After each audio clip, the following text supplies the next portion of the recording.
For more on this from Tehran is Fawad Izadi, Associate Professor, Faculty of World Studies, University of Tehran. Fawad Izadi, thanks very much indeed for talking to WION. Your thoughts on the possible contenders and their relationship with the Supreme Leader, which should be a key factor in who actually gets ahead? You know, we have 6 candidates. 3 of them are running in single digits, so they're not going to do well.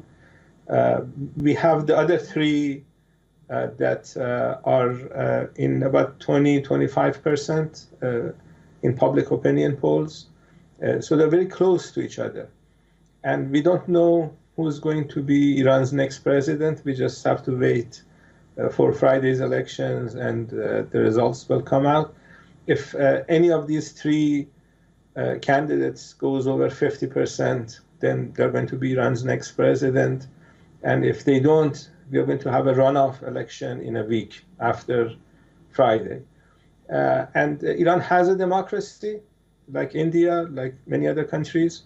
Iran has a leader also, which he himself is elected through a democratic process.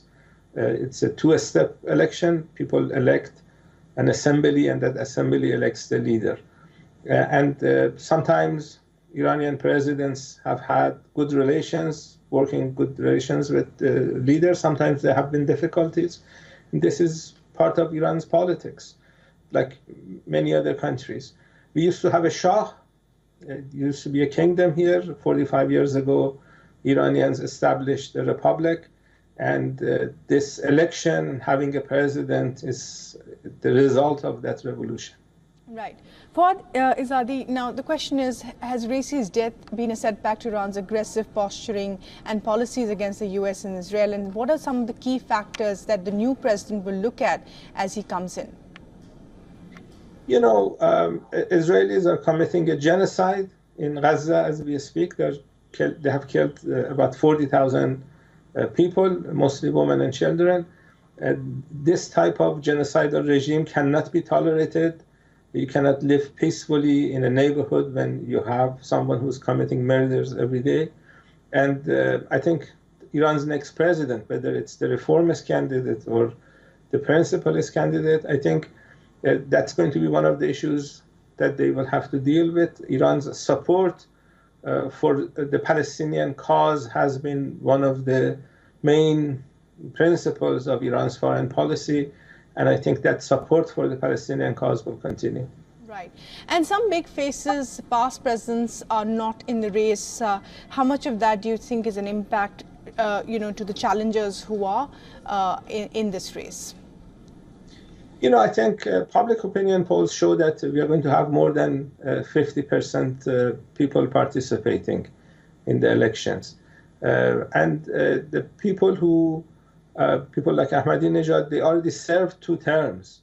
And it seems that having someone serving a 3rd term or a 4th term is not something that's done in Iran.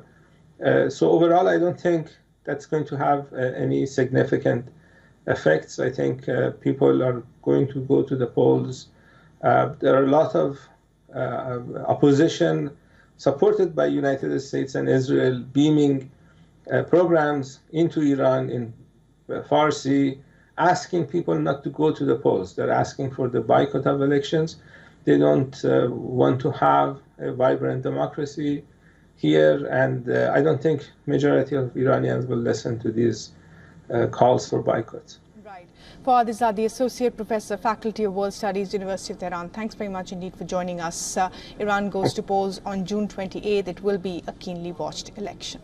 For all the latest news, download the WION app and subscribe to our YouTube channel.